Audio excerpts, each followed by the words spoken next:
Good afternoon, everyone. Good afternoon. We're going to get started. Thank you for your patience. This is our last episode of our financial literacy series. My name is Jerome Franks. I am president of CFA Society. Thank you all for joining us here in person as well as on Zoom. This is our first hybrid event. So if you guys on Zoom have any difficulty hearing us, you can type in the chat or specifically to the host, Tiffany, so we can make adjustments here in person. So yeah, welcome everybody. So I'll just go over protocol for this evening, and then I will introduce Davinia, who will introduce our speaker, Theo.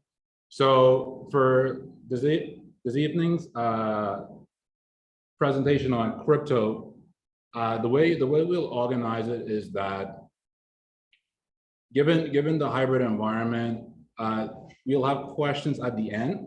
For those of you who have questions on Zoom, just submit your questions to the host, and Tiffany will ask it to Theo so that everybody in the room can hear, as well as people on Zoom.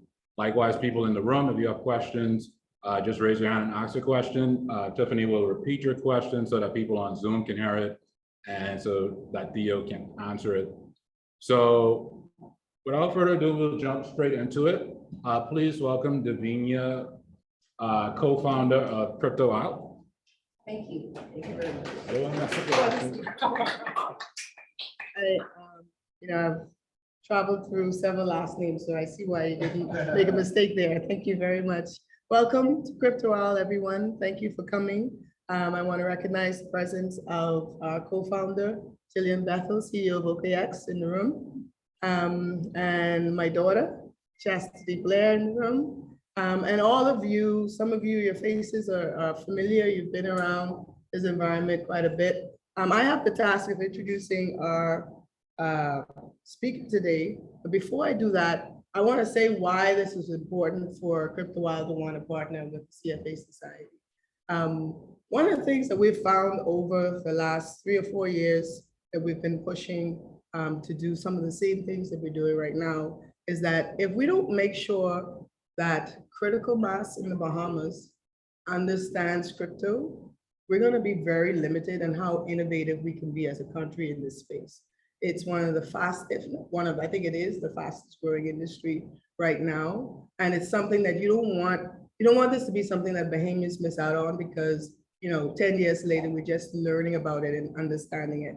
Education and awareness is one of the critical tenets of Crypto Wild. And so for us, we jumped to the opportunity to make sure you had a space, make sure you have a trainer, and to make sure that we could show our commitment with expanding those who are fully aware and understand all of the components of crypto and blockchain. That said, I want to introduce you to our trainer.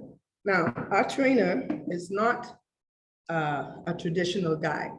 Oh, sorry, can you advance your slide for us, please?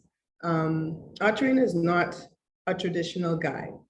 When I first met Theo, I was like, okay, tell me about yourself. One of the first things he told me, y'all remember those satellite things that was like as big as the moon that used to be all over Nassau? This is the guy that created that company. And probably all the hacks that you got after that, who knows, he may have had some sort of interest in that as well. But he's been in tech since we knew some of the early renditions of tech, the TVs with the hanger in it to make the TV work. Well, that went along with his satellites. So from then until now, he's had any number of businesses in tech. And so he was one of probably very early adopters of this particular technology because that's his background, that's what he's put his money in, is also what he's put his brain in. That said, I'm not going to do a traditional introduction. I think, the businesses that you've championed and your personal involvement in crypto and blockchain, and you're going to see all of the rest of it, but all of that speaks to why we wanted to have this expert before you today to help along with the initiatives of literacy. At the end of this, we expect you to know, at the very least, the basics about a lot of aspects of not just crypto, but also blockchain. That said, thank you, Theo. Come on up. Let's have some fun. Thank you, Davinia. Good evening, everybody. Okay, let's begin. So let's start. First of all, that's how long I've been in crypto, from the days when I had hair. so quite a while. Let's start with Bitcoin, because really it was Bitcoin that made all of this possible. And so what is it and why is it important? Is it really important? So back in 2011, I came across this white paper on the internet, and it was authored, it was a short paper, 9 pages, authored by this guy, Satoshi Nakamoto. And I started reading it. And because of my background, I have a master's in computer science, and I also have a degree in business. I could understand most of what I was reading. And it was just incredible what was being described in this paper. It was the first money that did not require a central authority for issuance and control. It was the first time that it was possible for all the people who wish to participate not to have to trust each other. It was a trustless system. And it was just not possible before. No one had thought of a way to do this without a central authority, to prevent double spending, to prevent fraud, to prevent all of the problems that we have in day-to-day finance. And so I decided, this looks like a fun project. Let me build a computer and start mining these Bitcoins and just see. And so I put this big machine together with these big graphics cards. And it's so simple. You just download the Bitcoin program. You don't have to ask anyone. You don't have to seek permission. The system is wide open. Download it and start running your machine, crunching numbers. The first thing I noticed was the machine would run for 10 or 15 minutes before you could fry eggs on it, even in an air-conditioned environment, because the algorithm that it was processing was so labor-intensive. There was no rest. None of the components in the graphics cards took one breath of rest. I'd never seen an application that made, and I mean, gaming causes graphics cards to scream, especially when it becomes very active. Nothing in comparison. This thing was pushing this hardware to the max, to the point where the machine just kept shutting down. So, fortunately, my brothers own restaurants, and so they had this beautiful walk-in freezer. And I said, hey, can I stick my computer in your freezer? Because it's not working in just simple air conditioning. They let me do it, and it ran for a year and a half. Minting Bitcoins, creating Bitcoins. Before I decided, after a year and a half, to shut it down. And the reason I decided was quite simple. The Bitcoin network was just people like me who decided they wanted to try it and had built their own computers. And so now there were so many computers all around the world that were running this Bitcoin mining software that the amount of the contribution that my computer made in relation to the now huge network that had grown was such that I would never be able to mint another Bitcoin again, even if I let it run till the end of time, because the amount of horsepower that my computer generated was just too small in relation to the size of the network as it had grown, to the size that it had grown. And so it was time to shut it down. So the first lesson I learned was that the amount of Bitcoins you can mine is proportional to the amount of horsepower that you contribute to the network. And that's all there is to it. And so most people were joining mining pools because there were different mining pools from around the world. Because if you try to mine Bitcoin by yourself without joining a mining pool, and what the mining pool does is they share rewards. When one of the computers solves the cryptographic problem, they share the rewards with all of the computers in the network that are part of the mining pool. And so let's take a step back.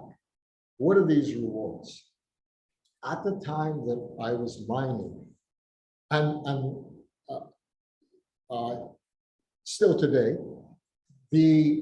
every 10 minutes, there is a solution found to a cryptographic problem. And the computer that finds the solution signals everybody and says, hey, I have the answer. And all of the other computers have a look at what you've just done. And if it is valid, it is added onto the blockchain. And what is the blockchain? The blockchain is a chain of blocks that are mined one after the other, approximately 10 minutes apart.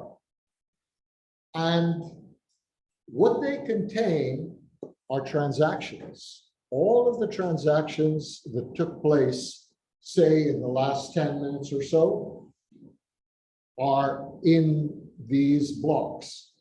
And the system encrypts the entire block, and the computer that can find the solution to the encryption is awarded a certain amount of Bitcoins. Now, when I started mining, it was 50 Bitcoin that you were awarded.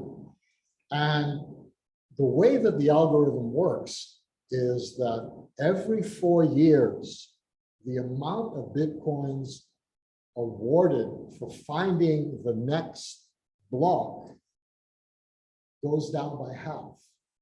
And so it went from 50 to 12.5 to 6 to 20, sorry, 50 to 25 to 12.5 to 6.25. And that's where we are now.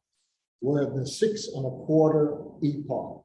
In 2024, it's going to go down to 3 1/8 Bitcoin for every time someone solves a block. So why bother? Why even do this? Why make machines just burn electricity, overheat, just to solve a cryptographic problem that was artificially created to begin with? And the answer is proof of work. I'm sure that you've heard this word before. What it means is that, here's an example. This is not how the Bitcoin algorithm works, but it's an example, it's an analogy. There is in mathematics what is called one-way functions. One-way functions, the way they work is that it's very easy to go from one to the other, but it's almost impossible to come back. And here's an example. Say I took two numbers and I would say multiply them together and you have a product, a result.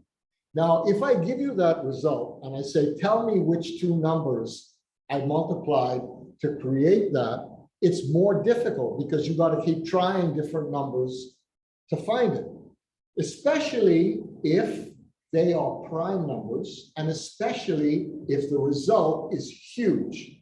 I give you a 100-digit prime number, or rather a 100-digit number, and I tell you, ask you which two primes multiplied together created that result. You set your computer to work. It tries one prime against the other, multiply, keep trying, until somebody finds an answer and says, I got the answer. So that is proof of work. The computer that solved the cryptographic problem proves that they actually did the work, that they deserve to have their block of transactions added to the blockchain, number one, and to receive the reward, number two. But most importantly, this is what makes the Bitcoin ecosystem secure. Because if someone wished to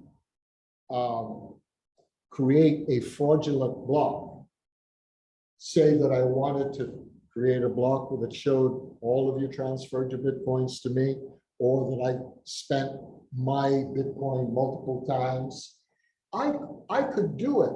I could publish a block, but as soon as I signaled that I had the solution, the others would stop, have a look, and see that my solution was nonsense. It's nothing like what they're working on, and it's promptly ignored.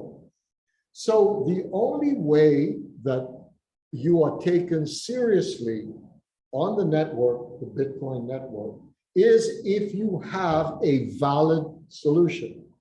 And the only way you can produce a valid solution is by doing the work. Your computer, all the computers, every 10 minutes, they're working on a new block, trying to solve this cryptographic problem. The first one that solves it gets, and it's validated, it gets added onto the blockchain, and they get their reward. But the important thing is this, that the only way that you could create a fraudulent block would be, this is a consensus algorithm. That means that the majority of the computers have to agree on the result being valid.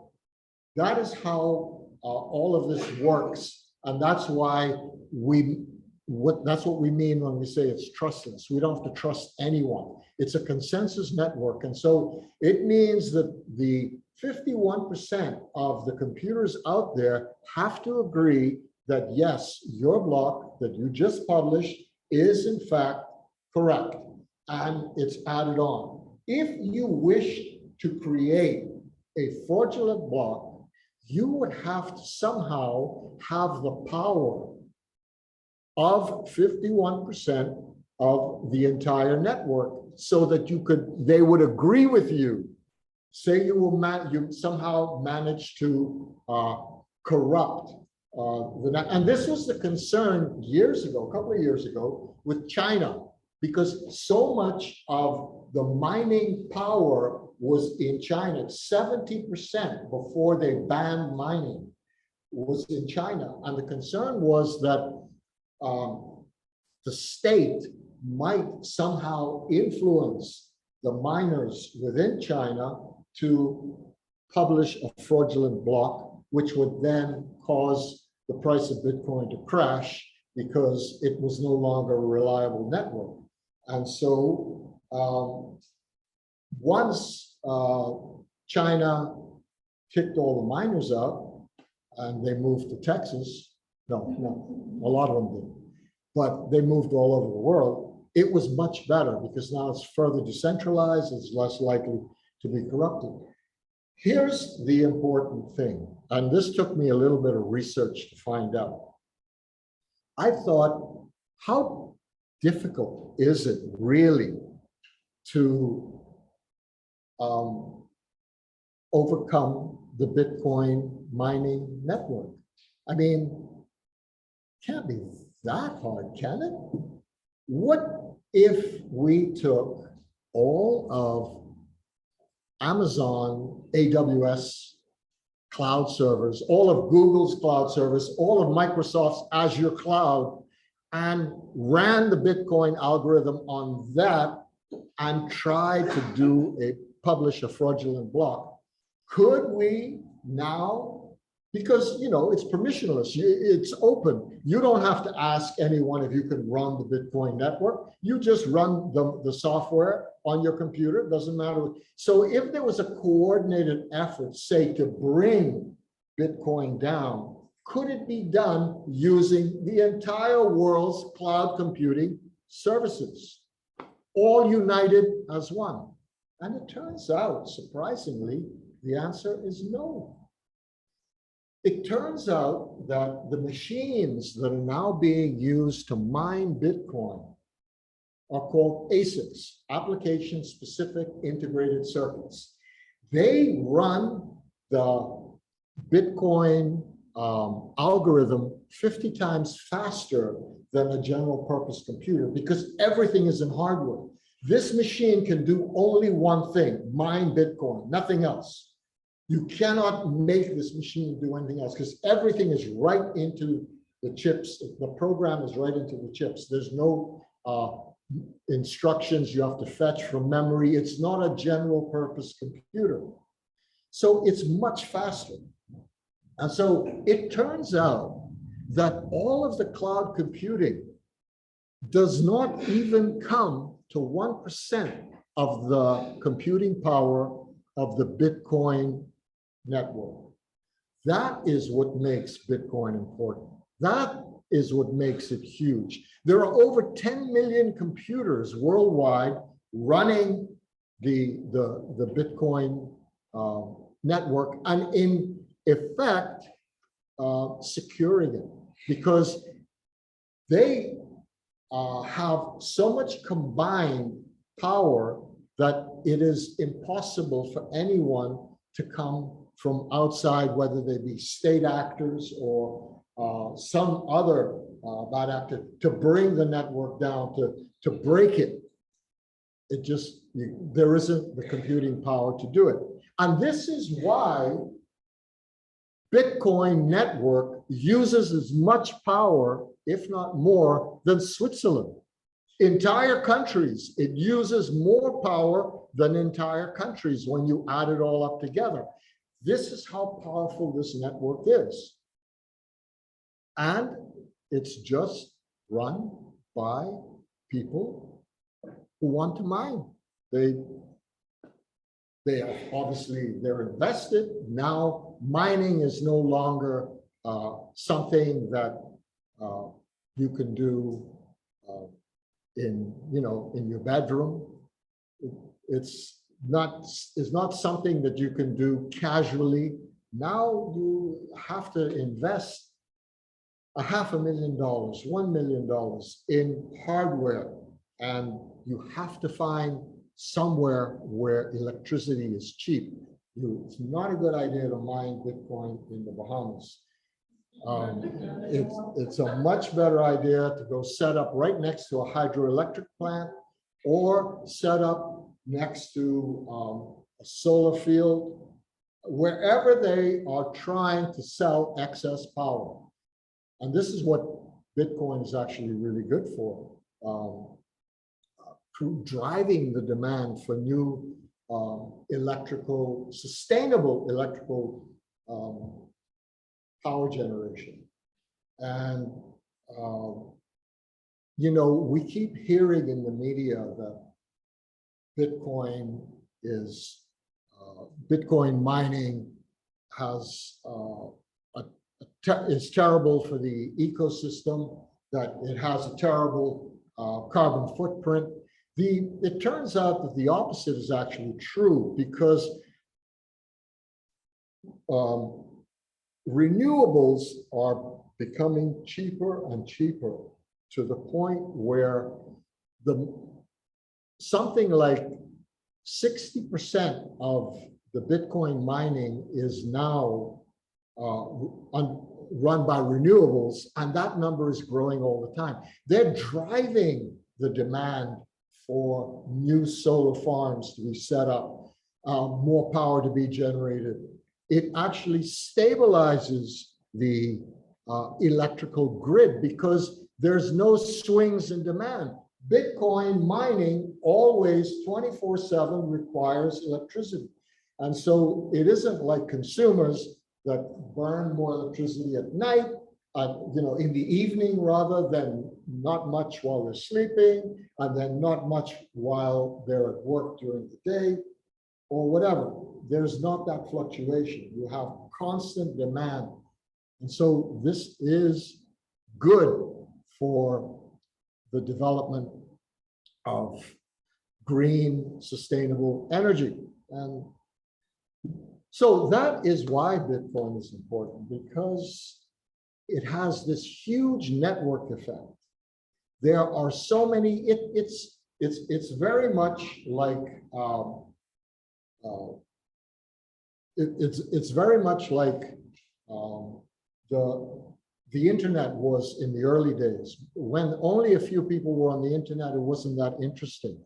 But once there were millions upon millions, it became far more interesting. This is what's happening with Bitcoin. There are now over 150 million users of Bitcoin and cryptocurrency. And that number is growing exponentially. The adoption is growing exponentially. So Bitcoin is super secure, and it's the largest cryptocurrency of all. It is the granddaddy of cryptocurrencies, and it's treated at the moment, has been for a long time, as a store of value. It's treated more like gold 2.0 rather than a payment method. The problem is that to use it as a payment method, number one, it's extremely slow. There's only one block mined every 10 minutes. That translates to about 7 transactions per second, if you were to, stretch that out.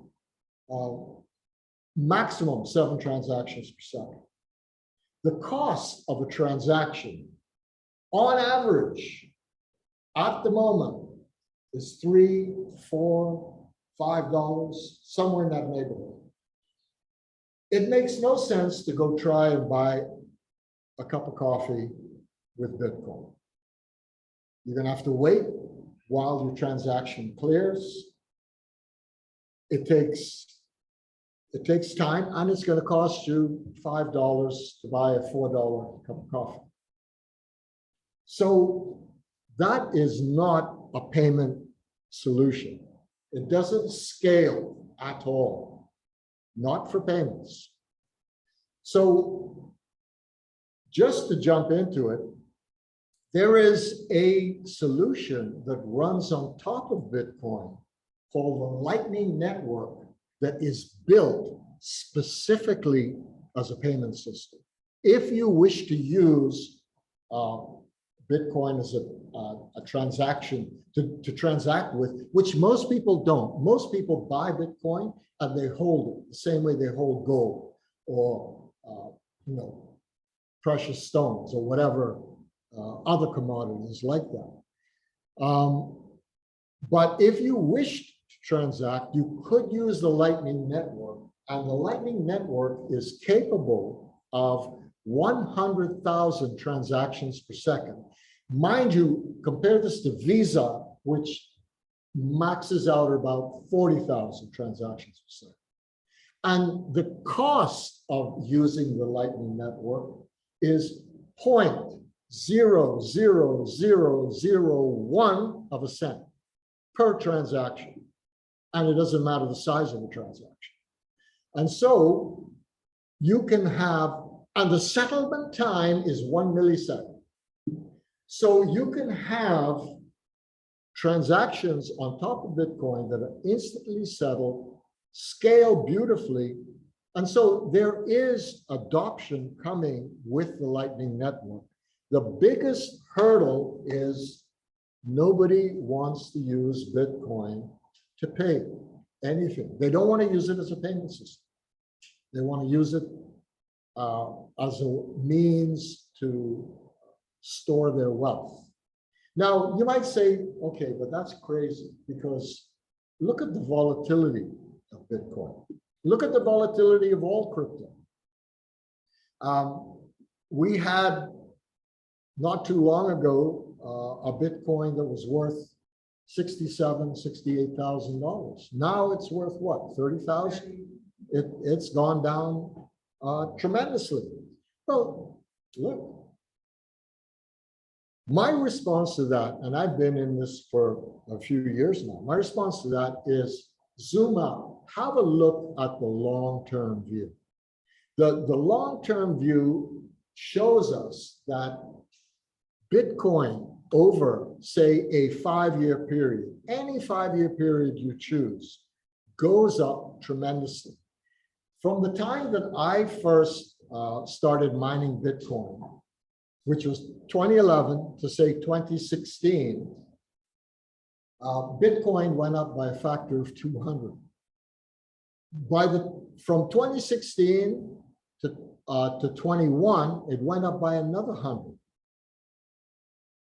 Between 21 and 26, I expect, I don't know, but I expect it will go up another 20 times what it is now. So I see by 2030 $1 million Bitcoin. I see it because here's the other thing I got to tell you about Bitcoin. And I don't want to just make this talk just Bitcoin because there's so much we have to cover. But I have to tell you that the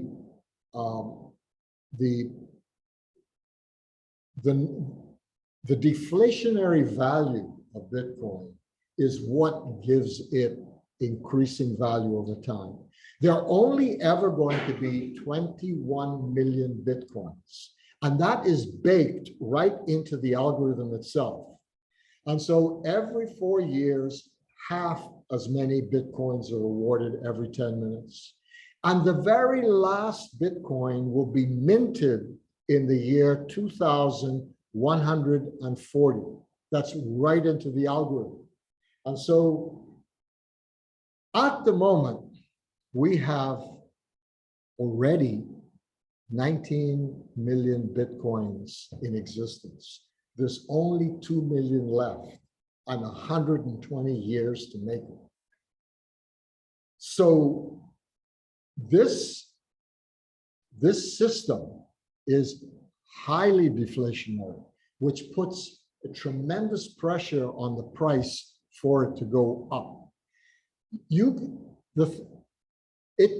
Don't be concerned that one Bitcoin may be $1 million in 2030, and how do you deal with something that is $1 million at the unit level?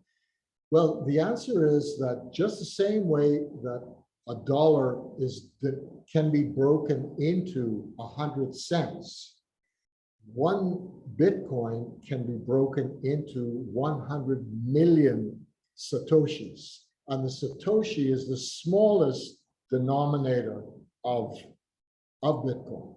And so if Bitcoin ever gets to $1 million, a Satoshi will be worth 1 cent.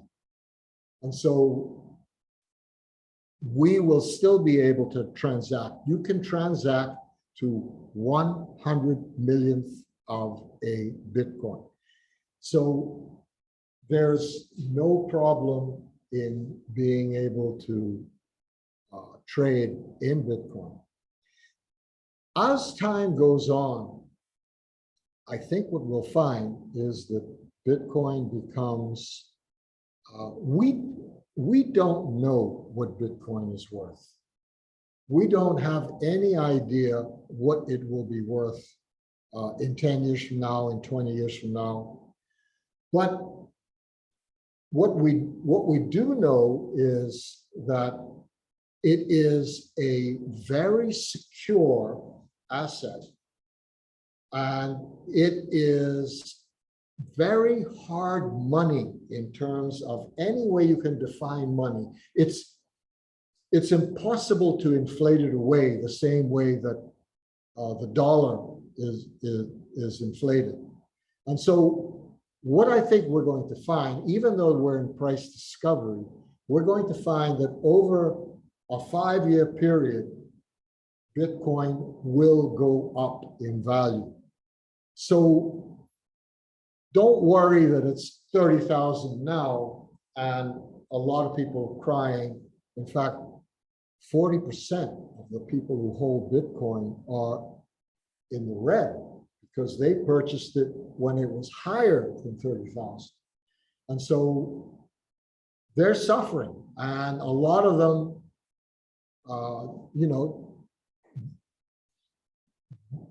don't sleep well. Don't want to stay in.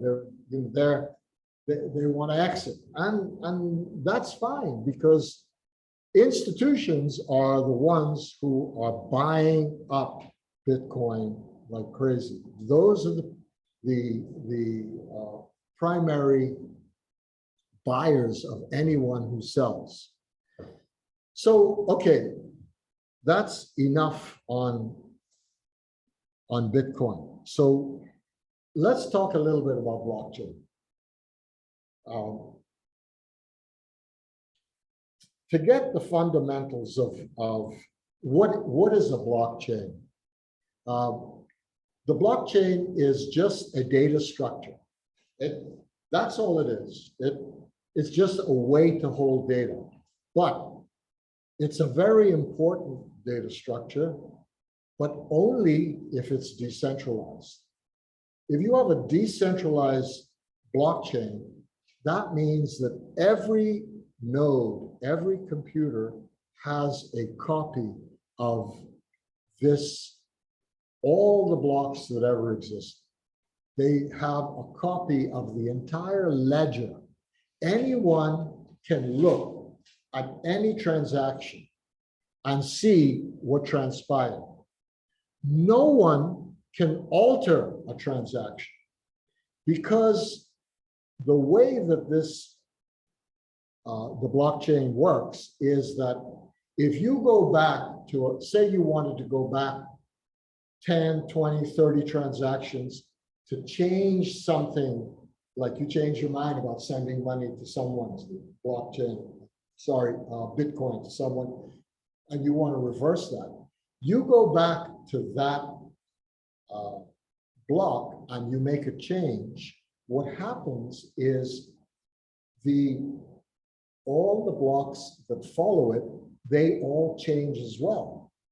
And so by that I mean that any of the computers that are running the Bitcoin mining software can see that someone altered something, and it's no longer a valid chain and it's discarded. So anytime someone tries to make a change, they are not successful. And that's why it's said that's why blockchain is immutable. That is one of the big pluses of this technology, that you can't change it. Nothing is ever changed. It's like chiseled in stone, and that's it. There's no way to erase it. And this is only with decentralized blockchains where everybody has a copy and everybody verifies. This is not the case with centralized blockchains. And what are centralized blockchains? Well, the greatest application of a centralized blockchain is a CBDC, a central bank digital currency. Because not everybody keeps the ledger. It is one central authority that keeps the ledger. Should they wish to change something in the ledger, they can do it without causing any concerns, or rather without anyone realizing that they've made a change. So central bank digital currencies, although they're going to be very important in the future in how they will be introduced, and primarily I see central bank digital currencies as being forced into existence because of technology like blockchain and cryptocurrency and Bitcoin in particular. That's causing banks and central banks to introduce their own digital currencies. It will make it far more efficient to transact. I mean, take a look at how we transact now through the SWIFT system, which takes days to settle in some cases. And it's expensive. And sometimes the money is lost. And every hand it touches takes a piece. This is very inefficient. As an example, about 3 months ago, someone transferred $2.3 billion worth of Bitcoin from one address to another for a cost of 87 cents. And it took 10 minutes. And so this is the future. This is how money will be transferred in the future. And so banks have got to get on board or they're going to be left behind. And so that's why they're scrambling. And the business model of charging a percentage of whatever is wired is gone. That business model is dead, because now we have, here's another concept in crypto, and I know I'm jumping all over the place, but this is how I am. There are a specific group of cryptocurrencies that are called stable coins. And these stable coins are pegged to the dollar. At the moment, most of them are pegged to the dollar. And so the difference with stable coins is that they trade like crypto instantly, absolutely instantly. You can go to an exchange, you can buy a stable coin in 5 seconds, you've got it. You can send it to anywhere in the world to another person.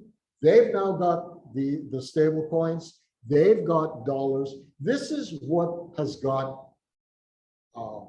banks and central banks, especially the Fed, has got them really nervous because these stable coins are gaining more and more traction. People are using them to send money instead of using SWIFT or the traditional banking system. And it's a threat. It's a threat, first of all, to the dollar itself, because if you've got stable coins and they're much faster to trade and move around, why even buy dollars to send, to send them abroad, to make a payment for whatever? Stable coins represent a threat to traditional banking model and to the dollar itself. A different kind of threat than, say, what Bitcoin poses.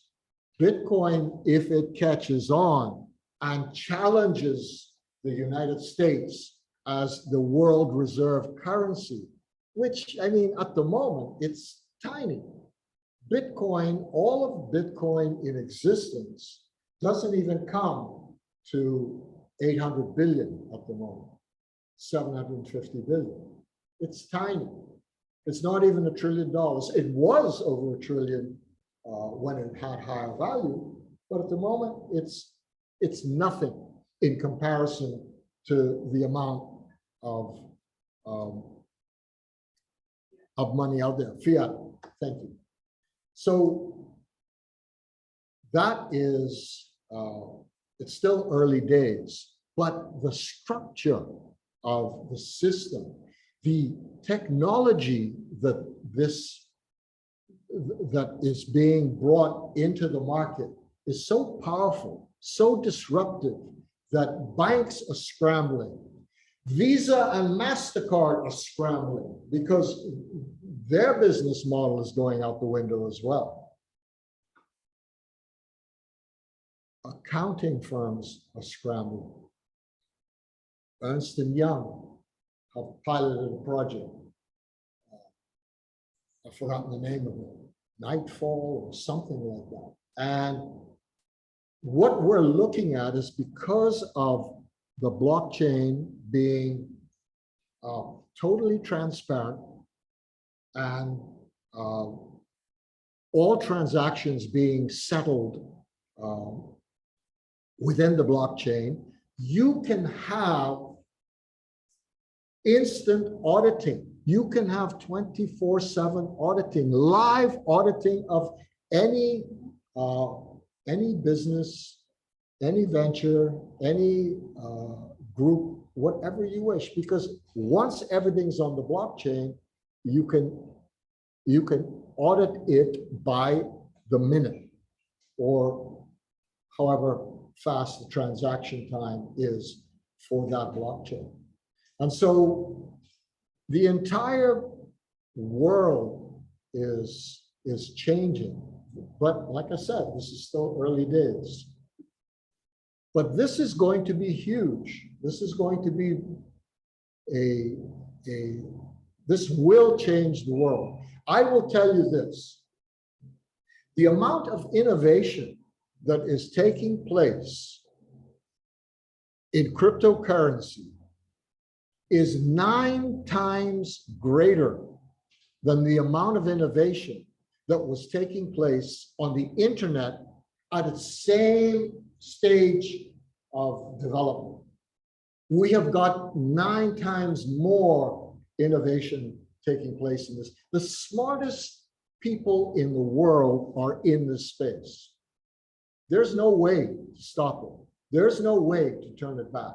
There's no way to shut it down. And it has caught the imagination of the people, and it is growing exponentially. So let's talk about Ethereum. Okay.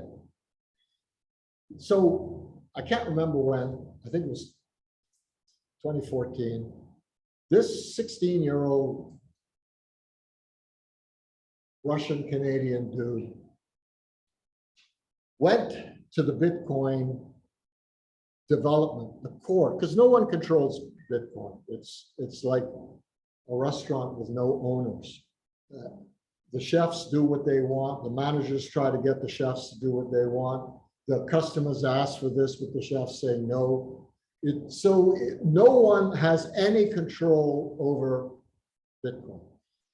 There is a group called the Core Development Team, and they are responsible for making sure that the Bitcoin algorithm is totally stable, in top shape, and make any improvements that everybody agrees upon.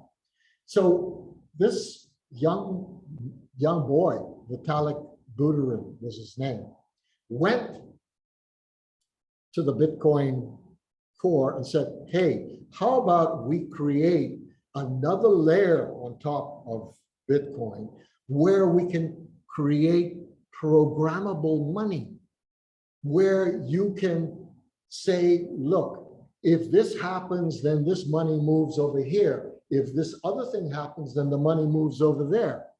And create smart contracts where you can have self-executing, unstoppable contracts that live on the blockchain in cyberspace and are only settled once a series of signatures are applied. And they told him no. They said,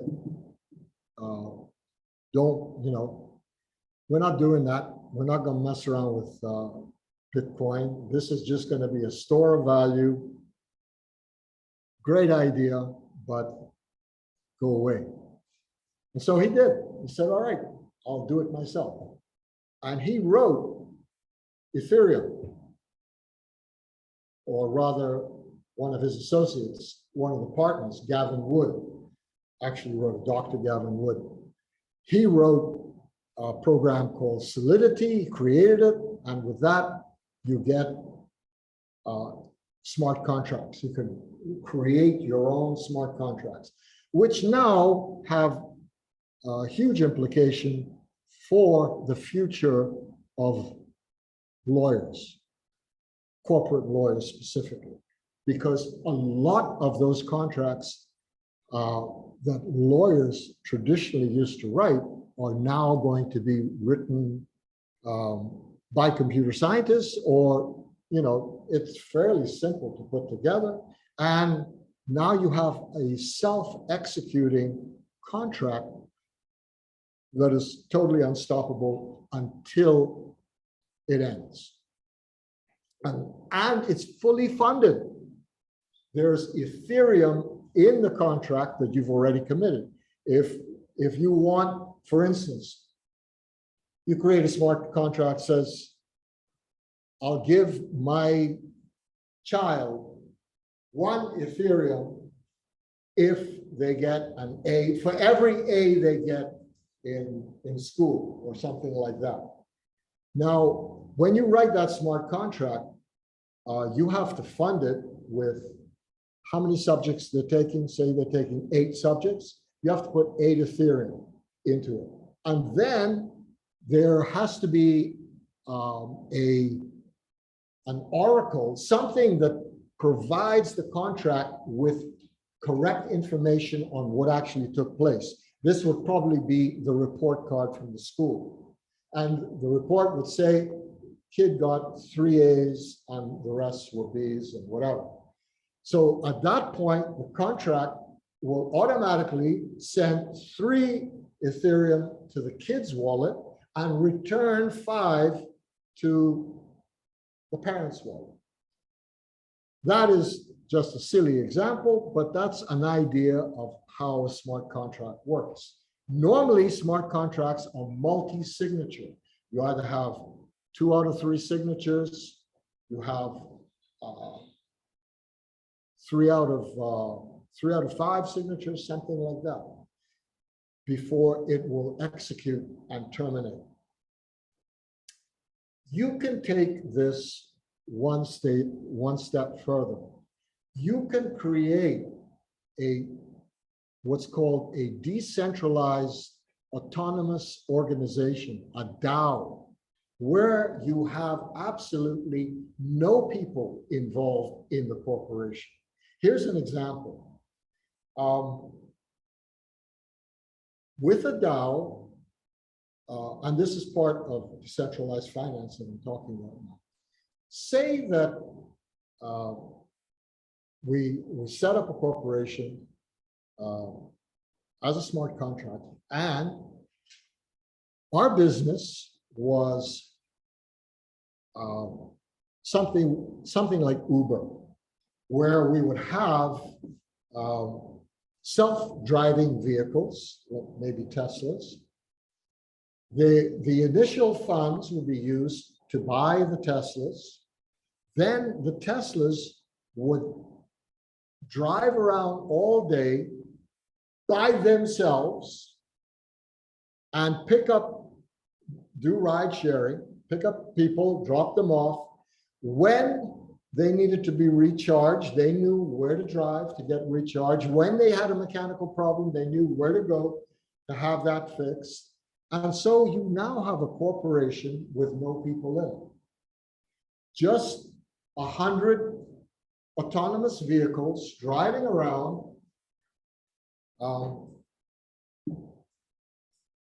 earning revenue.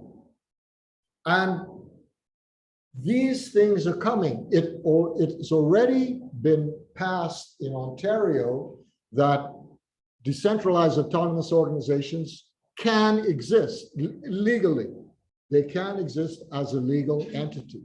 So that door is now open, and more jurisdictions will accept that you will have corporations with no people. Entities that just make money for whoever owns it. And so this is the future of finance. This is the future of money. What else can we talk about?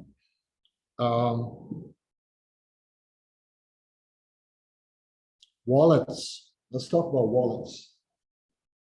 So, what is a wallet? Obviously, we all know what wallets are. That's where you store your money, right? So, with crypto, doesn't matter which. It's not really, your crypto exists on the blockchain. That's where it exists. Everywhere. You know, like when you pass through US Customs, they ask you, have you got more than 10,000 on you? And just as a joke, I did it once. I said, yeah, I have a lot more than that.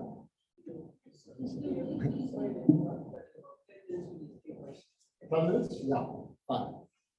I have a lot more than that. And they say, excuse me? I said, yeah, I have Bitcoin. I said, in your pocket? I said, no, it's not in my pocket. Where is it? I said, it's on the blockchain. The blockchain? Where is that? I said, it's everywhere. It is everywhere. And he just shaking his head, he said, get out of here.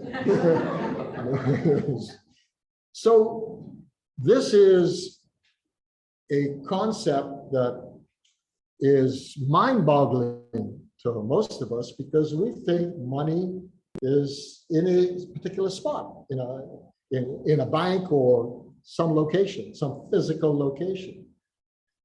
What a wallet is your access to those funds. What your wallet holds is the private keys of your that are required to spend your funds. All wallets have two components. The first component is what's called the public key, and the second one is the private key. The public key is like your bank account number. You can give that to anyone and say, send me money. And they will send to those bank coordinates. And after a few days, your money is in your account. To spend that money, they need your signature. The private key is your signature. That is how you actually move the funds out of your wallet. There are many different kinds of wallets. There's what are called hot wallets, which live on your phone or your desktop or your laptop, and they are exposed to the internet and possible malware and someone stealing your money. And then there are more secure cold wallets or hard wallets, which are like a USB stick, and they reside off of the internet. You only use them when you wish to transact. And so regardless of the type of wallet that you've got, if you've got a lot of crypto, put it in a hard wallet, keep it offline. If it's just a little bit that you want to trade with and whatever, you can keep it on your phone in one of the many wallets you can download. And the thing about a wallet is this. This is the key. This is what's interesting. When you first create a wallet, what happens if I have $1 million in my wallet on this phone and I lose it? I leave it on the plane. It drops in the ocean and it's gone. If you do not have your private key, your crypto is gone. No one can get it back from you. No one. There's no authority you can go to. You can't go to mommy and daddy and say, I don't know what happened, but can you change my PIN and whatever, and I can go back in like you do with the bank? No. You are your own bank. You are responsible for your crypto. If you lose it, it's gone. However, every time you create a wallet, what happens is that there is what is called a seed phrase that you are given, that you have to write down. Don't take a picture of it. Don't publicize it. It is just 20 words that you must write down and store somewhere. Waterproof, if possible, hidden, if possible. Don't show to anyone. Those 20 words can be used if spelled exactly the same way and in exactly the same sequence, can be used to recreate your wallet if you lose it. So I'm going to tell you this last thing before we quit. And it is this. If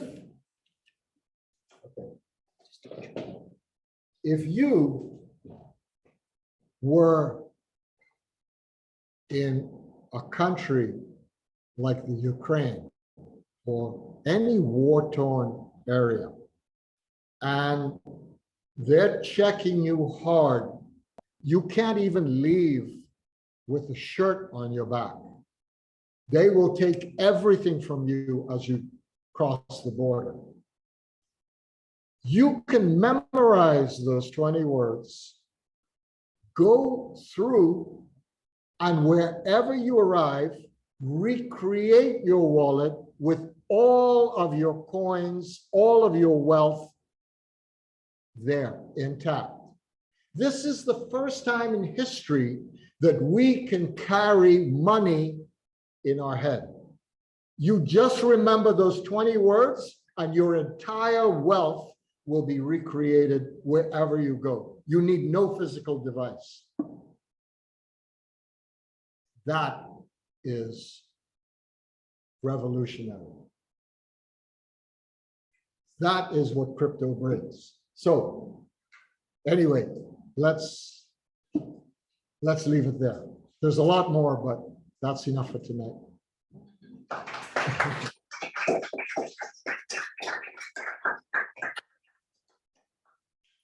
Okay, questions, right?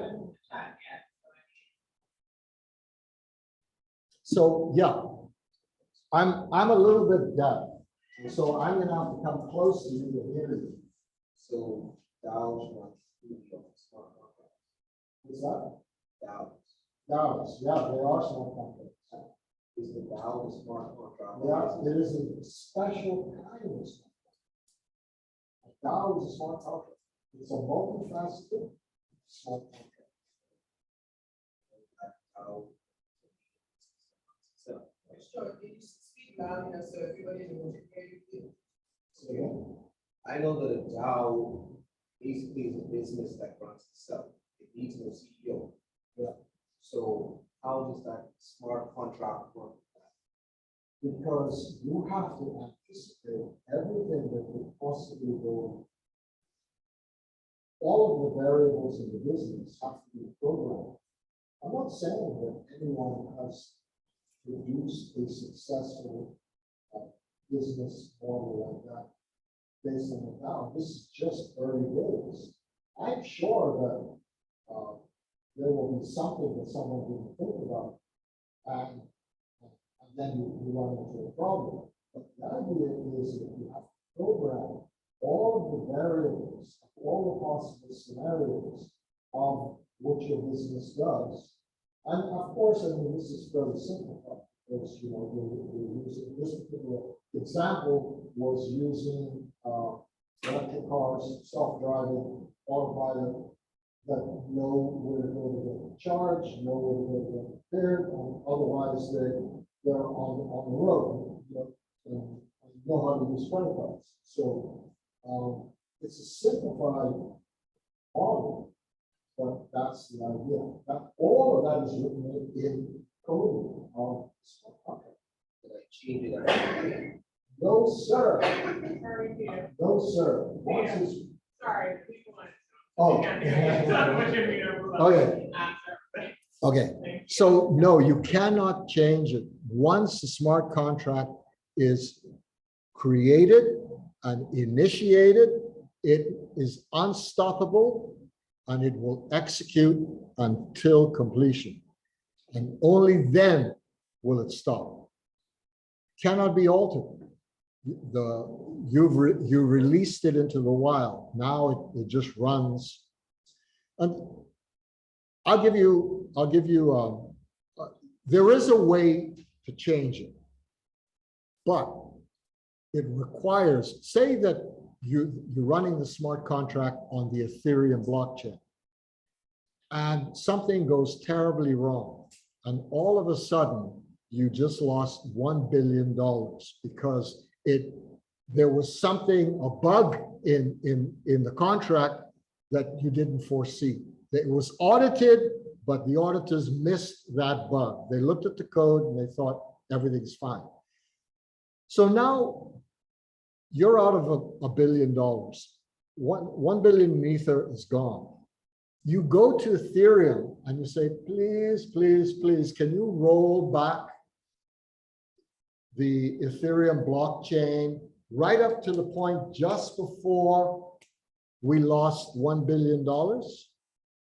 Probably Ethereum is going to tell you no, absolutely not. We have too much vested into this blockchain. We don't alter it. This happened already some years back. $140 million was lost when some hacker, not malicious, he was just fooling around, but he went into the environment of the smart contract and the entire thing collapsed. It stopped working. $140 million was lost. They went to Ethereum and said, you know, would you guys consider rolling it back? And said, sorry, your 140 million is gone. That's it. nothing we can do. So there's a problem with smart contracts, and that is that there could be a bug in the smart contract that you don't know about, especially if it's a complex one, especially if it's a large DAO, right? That has so many different facets. So it's possible that you're going to run into problems. There is another blockchain called Cardano, much smaller than Ethereum. Cardano was formed by a guy called Charles Hoskins, which was one of the three founders of Ethereum. It was Vitalik, Charles, and the guy Gavin Wood, who wrote the Ethereum virtual machine, the actual program, and Solidity. He is the real computer scientist. Vitalik's the brain guy. So when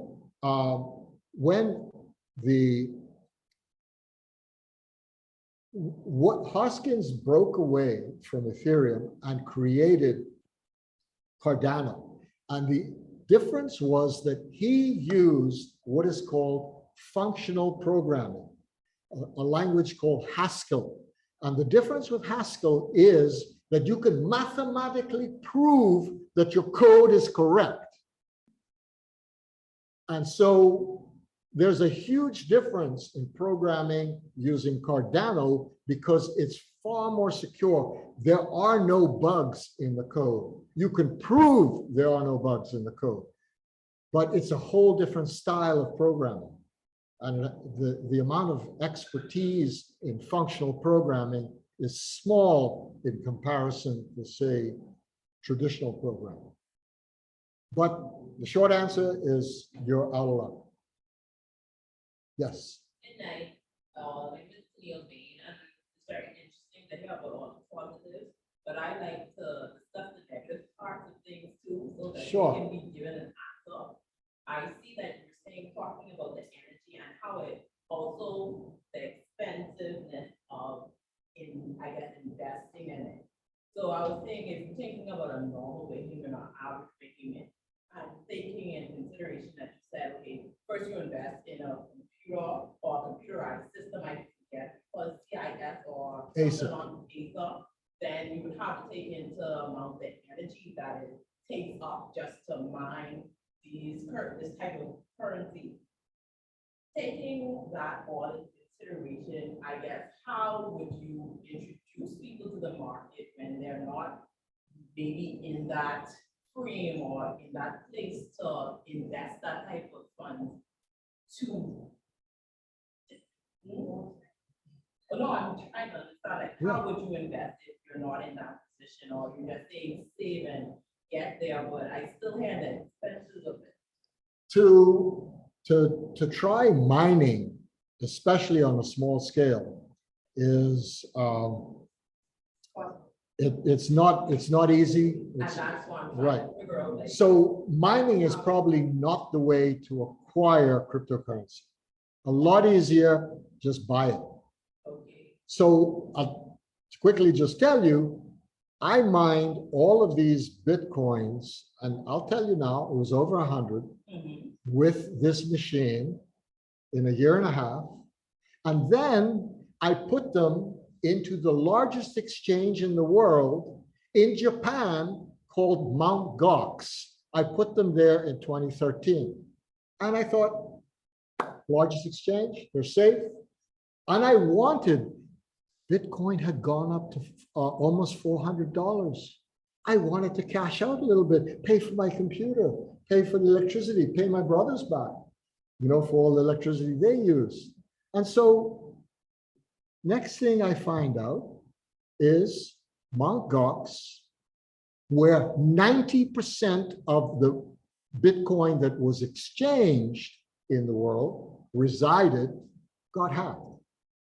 I lost all of my Bitcoin. And everyone in Mt. Gox lost all of their Bitcoin. And so I cried for like, I don't know, a year. before I said, okay, that's spilt milk, stop crying, get some money, go and buy some. Yeah, you ain't gonna be mining no more. It was now 2016 when I finally got over my depression. I said, and so I went and I bought Bitcoin at $400, which I thought was horrendously expensive. And I bought Ethereum at $11, which was horrendously expensive at the time. But now Bitcoin is 30,000, 5 years later, 6 years later. And Ethereum is almost 2,000. So I'm happy. I'm doing good. So the thing is, if you were to buy Bitcoin now, okay, we can't all afford to go and buy one Bitcoin, right? But you can certainly buy $100 worth of Bitcoin. You can buy $1,000 worth of Bitcoin. You can buy a fraction. You can buy Ethereum now. There are other cryptos you can buy now. And in 5 years, if things go the way I think they'll go, you'll be sitting pretty. You'll be doing, yes.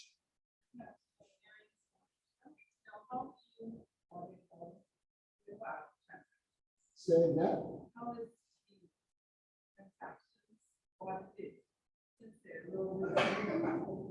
the transactions audited? Based on the investment value, how is it audited by firm, accounting firm? Okay, I think I know what you're asking. You're asking. Sorry, can you repeat the question for the people on Zoom, please? You're asking how are transactions audited when you buy Bitcoin or Wow, you don't have to say custody of your assets. I'm sorry, can somebody say again, because I can't hear. Bitcoin, you don't have safe custody, in banking, custody is a big part of it. I wanted to be able to say that this actually exists. Right, okay. So that is a very valid question. A lot of people, especially ones new to this industry, have no idea, because it's very technical. It's a lot like how the internet was at the beginning. You had to know too much to get anything done. A lot of people are still complaining you still need to know too much to get anything done. But it is possible that you can buy cryptocurrency and leave it on an exchange, and they will look after your coins for you. The risk that you run is the risk I ran, which is they get hacked and you lose all your coins, because there's no FDIC in crypto. If the exchange gets hacked, well, it's up to their good graces to make everyone whole. And it depends on how much, almost every exchange has been hacked. And, you know, we've had one of the largest exchanges in Canada, which was Quadriga CX, where $140 million, it turned out that the CEO was the only one with the private keys to all of the crypto that they held, and he mysteriously died in India and was cremated before anyone could get to the site. And there was, you know, a letter from a doctor saying, yeah, he died from such and such and such. Very suddenly, no one's ever seen a hit. Of course, all that crypto is gone. And so there are exit scams like that. There are other legitimate hacks where, like Binance, one of the largest exchanges in the world, lost 40 million. The next day they replaced it. Binance makes so much money. I mean, FTX, they make so much money. I mean, in comparison to banks, that business model is gone. I tell you, banks make no money. Crypto exchanges is where the money is. they are making money hand over fist. It's incredible how much money's rolling. So they have funds set aside. Should some aspect of their business get hacked, they will make their customers whole again. And they have done that. The good exchanges have done. The only exchange I know that has not been hacked is Kraken. And that's because Kraken was created by hackers. They were hackers to begin with. And so you got to wake up really early to hack them. Can I add to a question? Sure. So I didn't say much about our previous businesses, but you may be aware of the ATMs that used to be in Fresh Market selling crypto. And we had some firms that actually, would have acquired crypto one way or the next through us, and they had to be audited. For the audit, because of all of he talked about in terms of the blockchain, there's a timestamp with transactions. So the blockchain holds the record, and in several different ways you can access that with 100% fidelity, so that an auditor can take all those transactions, whether on exchange or off exchange, find that record and be able to say at this day and time, this was, when you take a consensus of 10 exchanges, this is what everybody was averaging for the rate at that time. This was the exact amount of the coin. And then you use that for your audit trail. I think where audit complexities come in is based on where you decide to book profits or not book profits. And I'm shaming myself getting into all of that now. But that's where the complexities come in, whether you hold it for trading, you hold it just as a store of value for investment. And that part of it, I think, is still where a lot of innovation between the tech and the auditing community needs to come into play to create software to make it a little bit easier to execute some of the rules that currently happen in this field. Very good. Sorry? Sure. They want to briefly talk about how the non-fungible tokens work in the digital space and how you verify their authentic. Okay.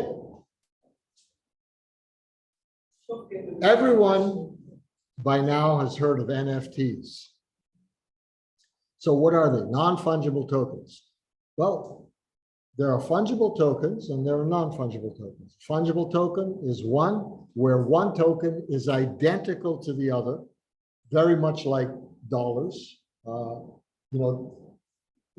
don't look at a dollar carefully when someone passes it to you unless you think it's counterfeit, but $1 is the same as another.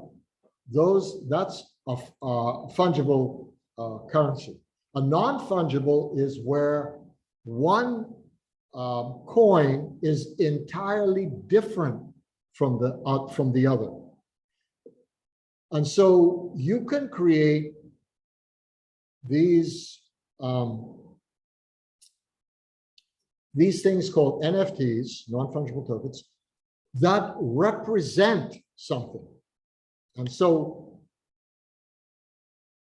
what can you do with NFTs? Well, the obvious use case is art. So why are NFTs worth anything or not worth anything? Well, the ones that are used for art have certain aspects about them that make them rare. Some are more rare than others. And so you have these tokens on the market, like the Bored Apes Yacht Club. I don't know if you've seen those, or Crypto Kitties. And there's 10,000 of these NFTs of each kind. That's how they're created. Some are more rare than others. There ain't nothing special about them at all. And are they valuable? Well, that depends. Is a piece of art valuable? Who determines the value of art? You look at a painting, you say, oh, that's beautiful. Who's the painter? Who's the artist? and they say so and so and so. Oh, I never heard of them.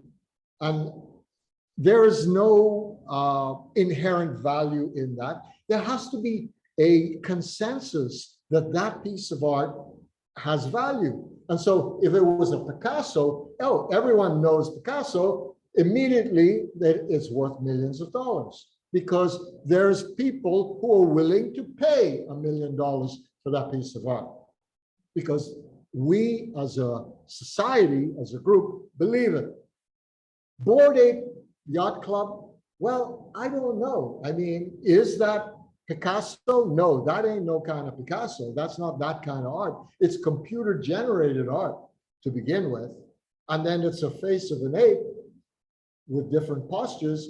The ones with blue eyes are worth more than the ones with brown eyes because blue eyes are more rare, and et cetera, et cetera, et cetera. So you can say, okay, mine is really expensive.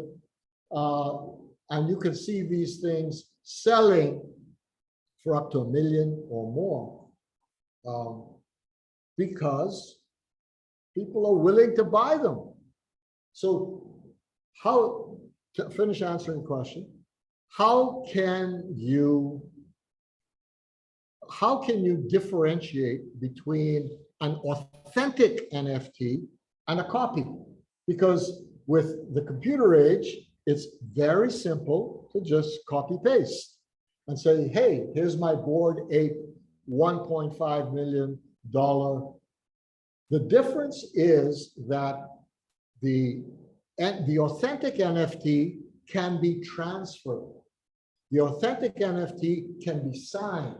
You can put a message that you broadcast with your NFT to prove that it's yours. Whereas the person who has the fake copy has no way to show that they own it. They cannot transfer ownership of it.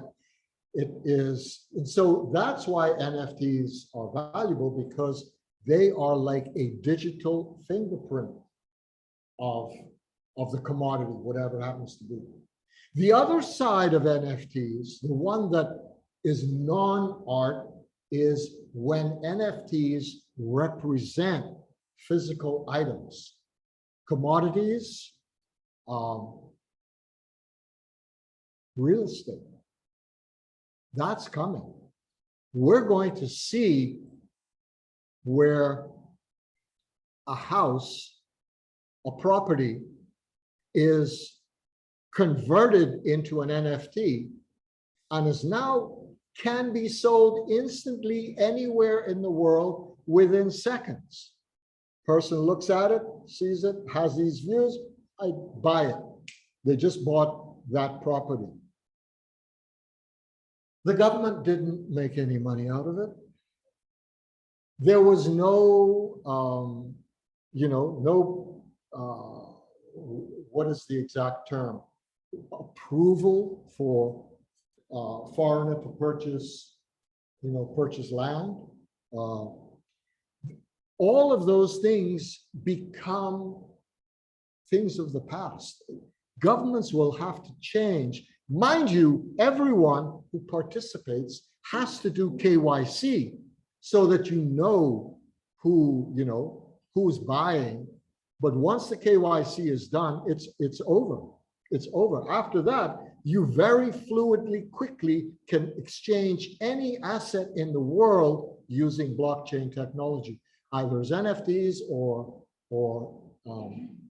as fungible tokens. What we're going to see to finish this scenario is what is called an inversion of infrastructure. We're going to see how everything is going to now be put on top of the blockchain. Stocks, they will go on top of the blockchain. Insurance, real estate, all of this, different blockchains, but they will all be tokenized and sit on top of the blockchain. It might take 20 years, but voters' registries will be, medical records, all of that. And there's so much more. There's things called zero knowledge proofs, which are incredibly important. They're going to keep all the information secure so that no one can see your information that shouldn't see your information.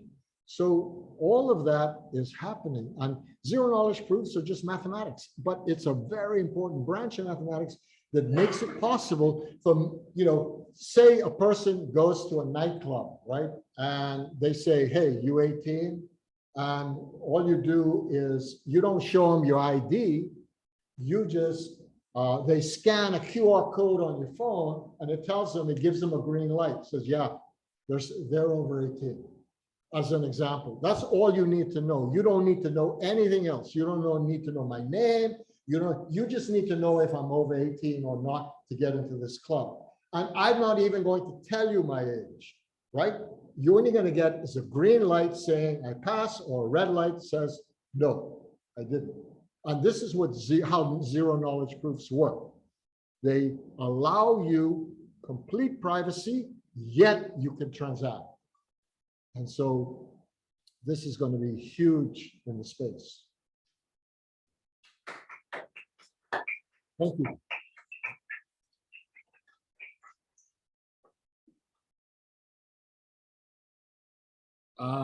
Thank you, Theo, once again. Thank you, everybody on Zoom.